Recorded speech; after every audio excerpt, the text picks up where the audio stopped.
Welcome to Spark Faith with me, Dr. Kris Sargent. This show is about renewed health, rooted in truth, and restored by grace. What does finding health look like for you? Do you have a vision for your future self and a way to get there? I'm Dr. Kris, and after 33 years in functional medicine and a lifelong journey through brain health, weight loss, hormones, mindset, and faith, I know that real transformation doesn't come from willpower or white knuckling your way to wellness. It comes from gratitude. Honoring your body as the temple that God created. This show is about body stewardship, not shame. It's about rewiring your mindset, your metabolism, and your spirit to find lasting health without the grind.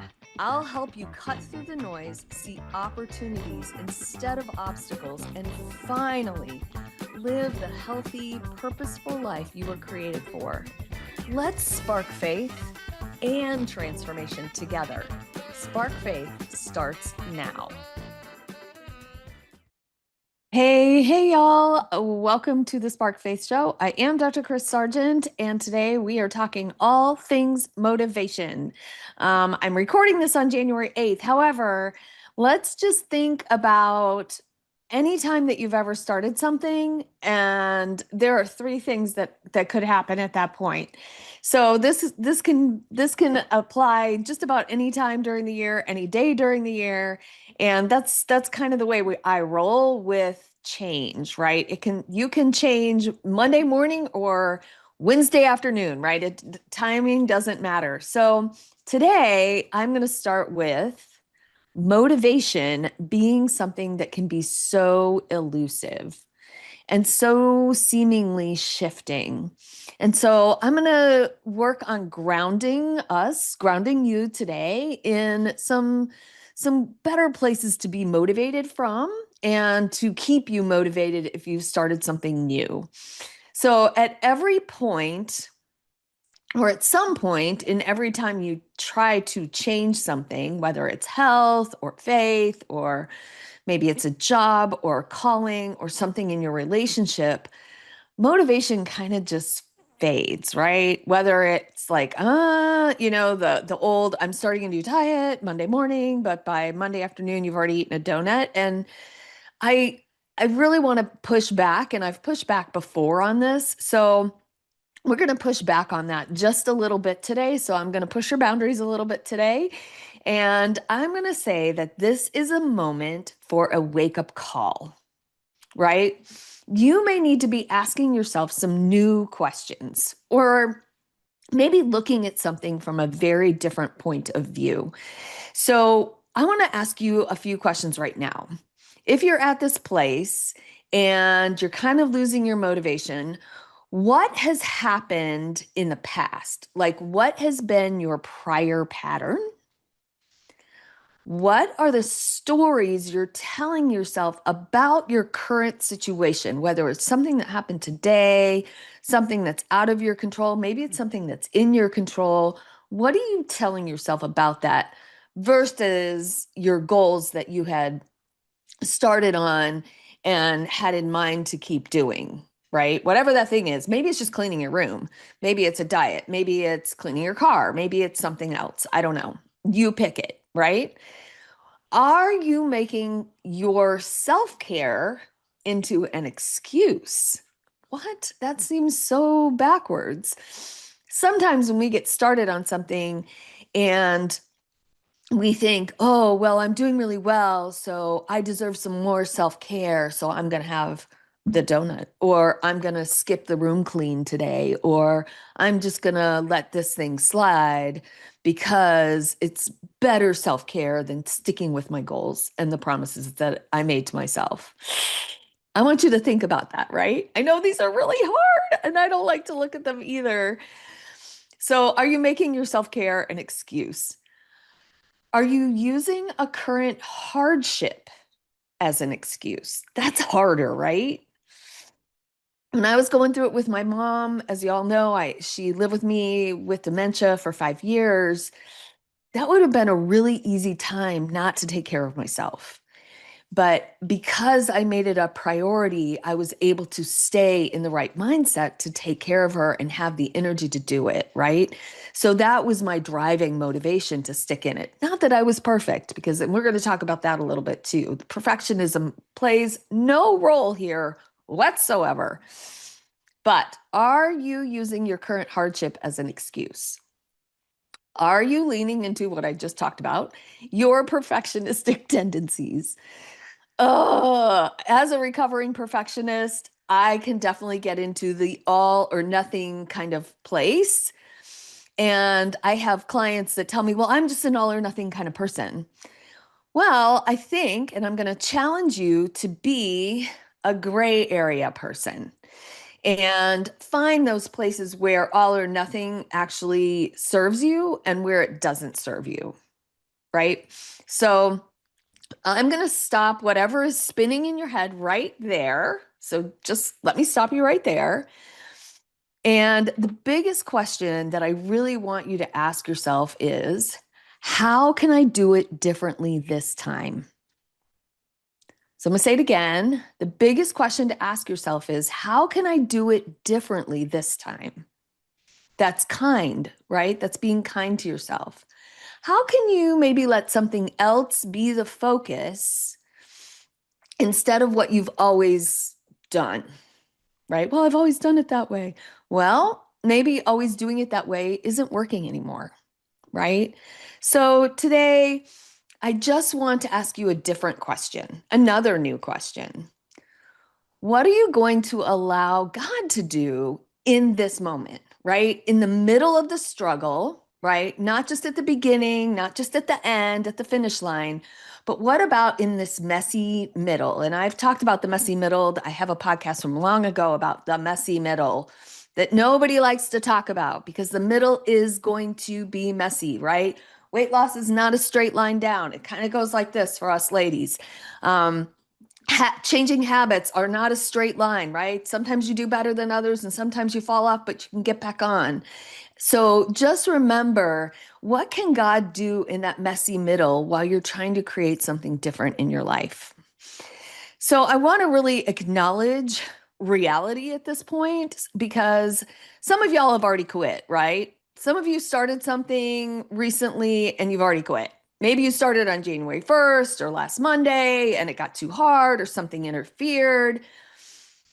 What did you allow to get in the way of your goals and dreams and health?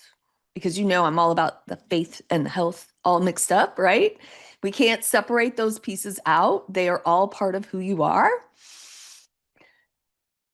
The second group of y'all are grinding it out and you are exhausted. You are digging into your willpower, you're white knuckling it through. And that is just not a fun place to be. And some of you just started and you kind of feel crappy, right? Maybe you feel worse and you're like, why did I even start this? I feel terrible.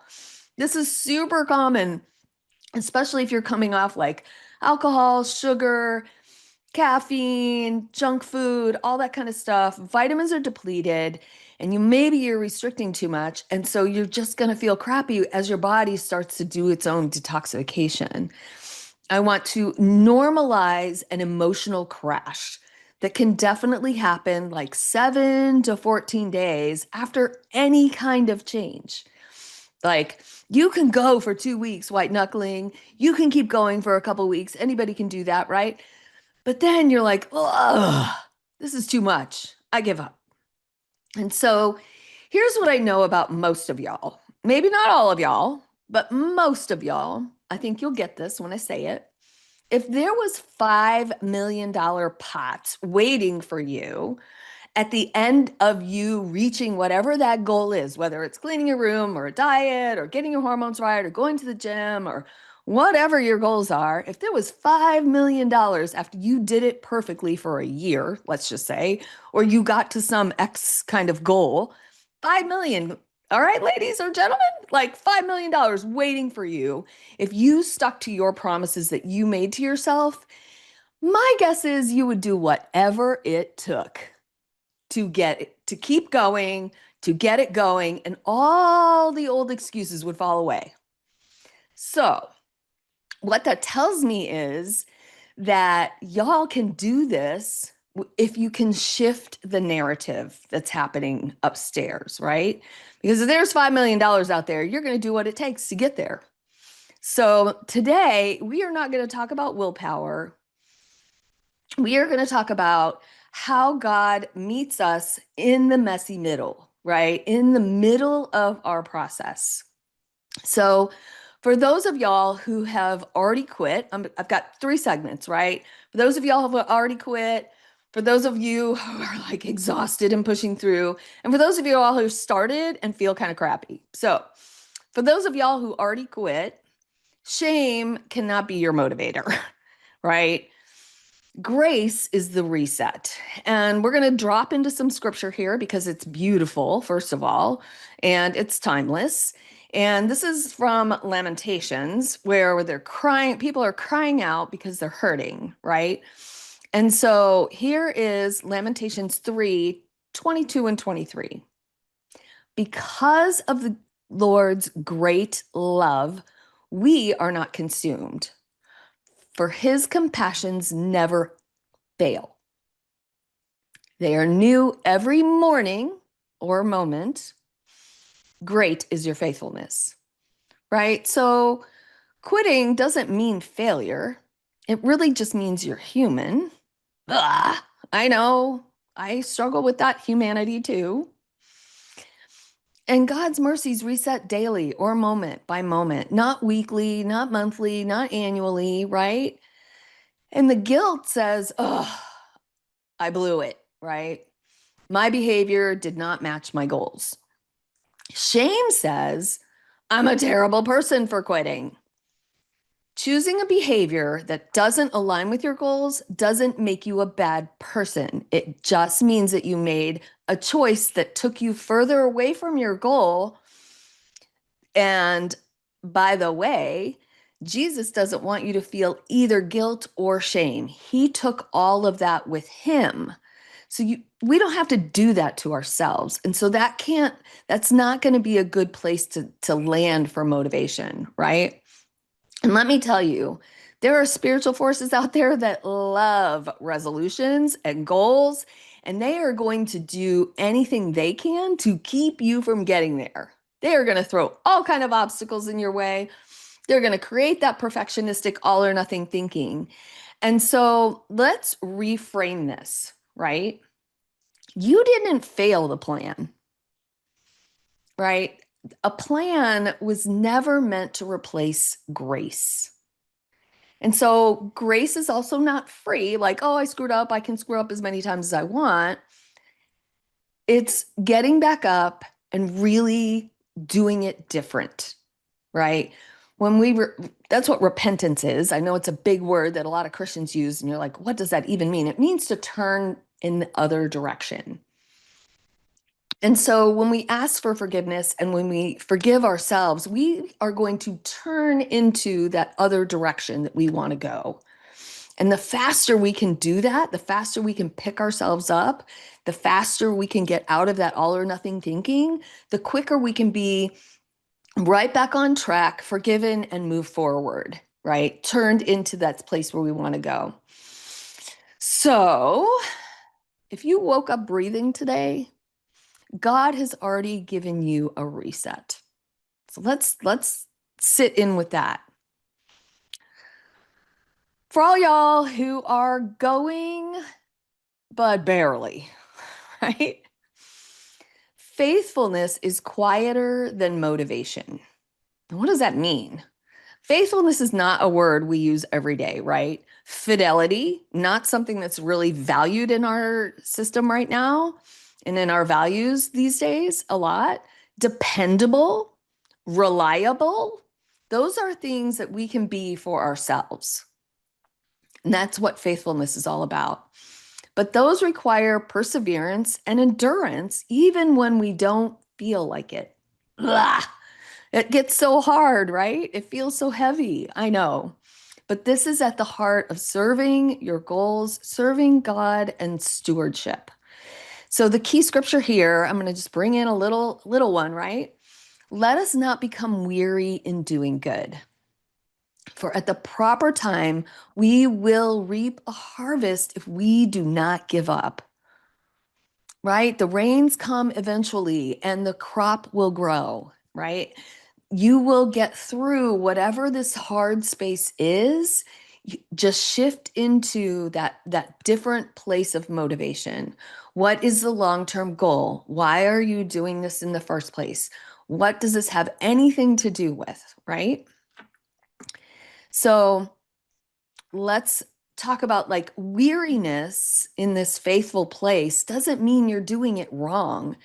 Maybe you need to shift the timing of your meals. Maybe you need to set yourself up for success by meal planning and batch cooking your protein. Maybe you need to set aside old messages like, I can't eat the same thing every day, or I don't have time, because these are two things that will absolutely save time for you.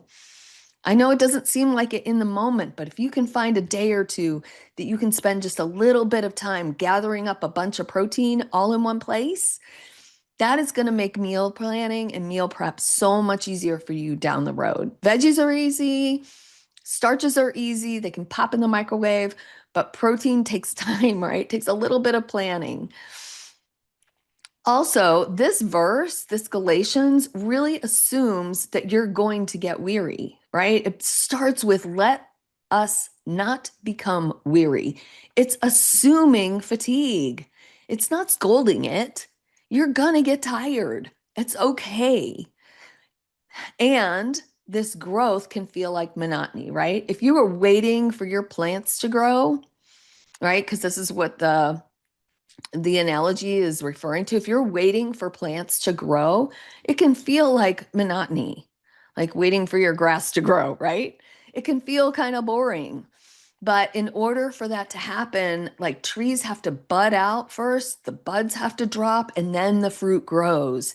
And so let's distinguish between being faithful or loyal or reliable from excitement. Okay, we don't have to be excited. We just have to stay in it for the right reasons. And obedience doesn't always mean easy, right? Sometimes being obedient to what we know we need to do for ourselves is tough. And it's that mental toughness that will get you through and allow you to hit other goals. It will also allow you to hit seasons of frustration and pain from a different perspective. So when we can do this little bits of endurance at things that we can control, when things that we can't control hit us, we can manage those so much easier. And so I just want to encourage you to have micro faith, right? Little bits by little bits, showing up maybe imperfectly at times, but staying consistent. I know that's like the C word, consistency, not extremity, right? We don't need to go to some extreme. We just need to stay with it and stay consistent, right? God never asked you to feel strong. First of all, he calls us to lean into him and use his strength. We just have to stay present. So God never asked you to stay strong. He just asked you to stay present with him. And for those who just got started and maybe you feel worse, right? Conviction and discomfort almost always precede transformation. And I'm going to give you a little kind of a weird scripture here, but I'm going to explain it in just a minute. And this is John 15:2. He cuts off every branch in me that bears no fruit, while every branch that does bear fruit, he prunes so that it will be more fruitful. So starting something new can feel like a loss before you gain. So maybe we have to trim those bushes back. We have to trim back some vines. We have to trim back the roses before they can bloom again, right? So sometimes it feels like you lose something before it really goes big, right? So pruning doesn't need to feel like punishment. It's actually preparation for something even more beautiful. This early discomfort that you're feeling doesn't mean you went in the wrong direction necessarily. It might, and you may need to reevaluate, but it doesn't necessarily mean that you're going in the completely wrong way, right? So it's not time to quit. It may be time to reevaluate and maybe shift a little bit, but not completely stop and go back to doing what you were doing before. The other thing about God, which can be super frustrating about him, is that he often removes our familiar crutches before he reveals a new strength. And this is what I was talking about, like learning this endurance, learning a little bit of perseverance, having that faithfulness so that you can have new strength in whatever's coming up, right?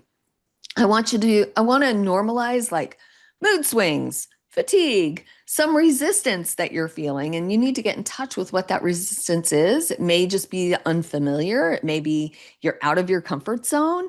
And that is where we are going to grow the most, when we are uncomfy, right? This is not regression. This is recalibration, right? We are just recalibrating where we're going.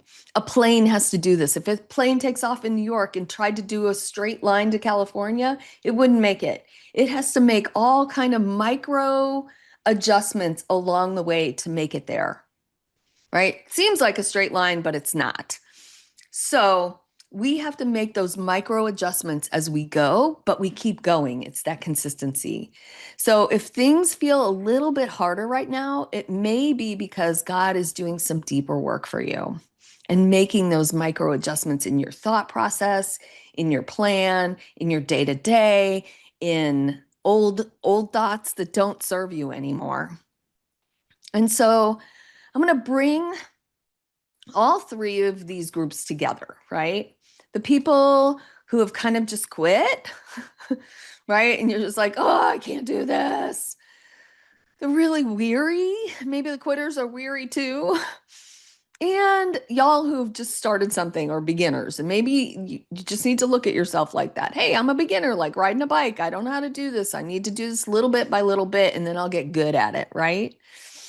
And I just want you to think about the fact that God's timeline is usually not our timeline.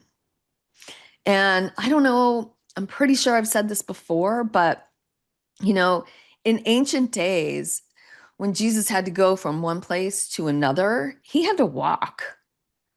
And if you think about the terrain in the Middle East, it was desert, it was rocky, and he had to walk everywhere in a pair of sandals, right? Whether it was hot or cold, whatever the weather might be. And there can be some seriously extreme temperature things happening in the desert.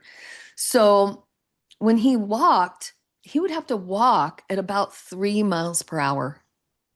Yeah, it's really slow, right? Can you imagine getting in your car? Well, maybe y'all who live in California, that's about as fast as you can go anyway on the I-10, but or whatever your road is out there. Anyway,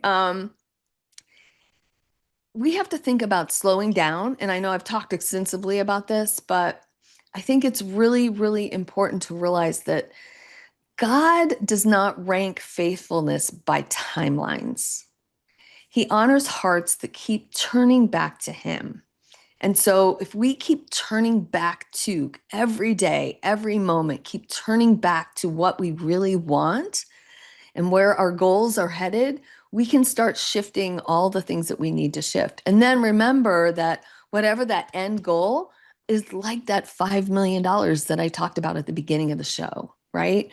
Whatever that end goal is, how are you going to feel when you get there? What is that experience going to be like? How will you trust yourself more when you get to that place where you've reached the goal, whether it's cleaning your room or your car or making money or a diet or whatever those goals might be? How is that going to feel at the end? And if you can sit in that and really list out, right? This is some practical application here. I want you to really, really list out how that moment or how that day is going to feel for you when you finally hit your goals. So it's a big deal, right? How's that going to feel? You're going to feel accomplished. You're going to feel excited. You're going to feel like you can accomplish something even more. You can keep going.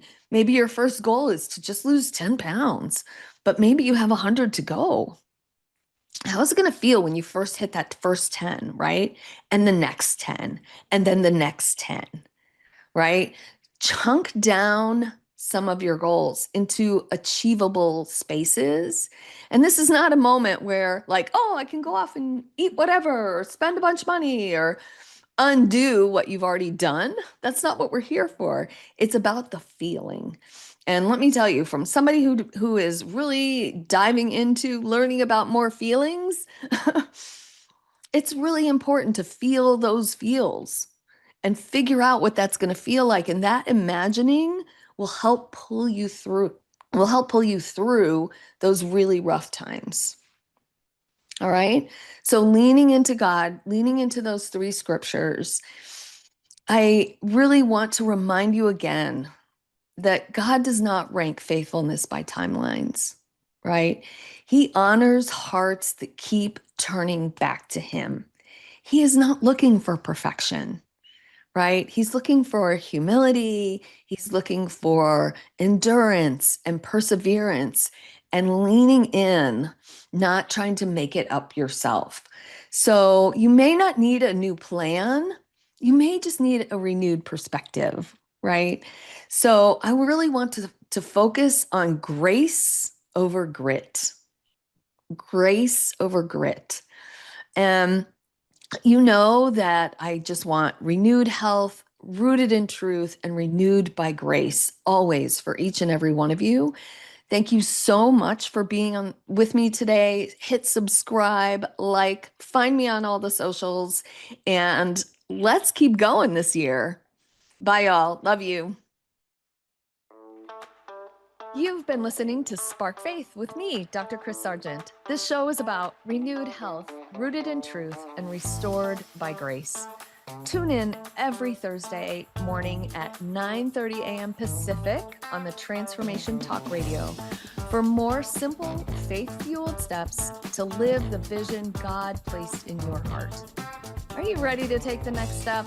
Schedule a discovery call or connect with me at drkrissargent.com. That's DRKRIS Sargent.com. While you're there, download my free ebook, Endless Energy, the 6 non-negotiable keys to endless energy, and sign up for an upcoming masterclass.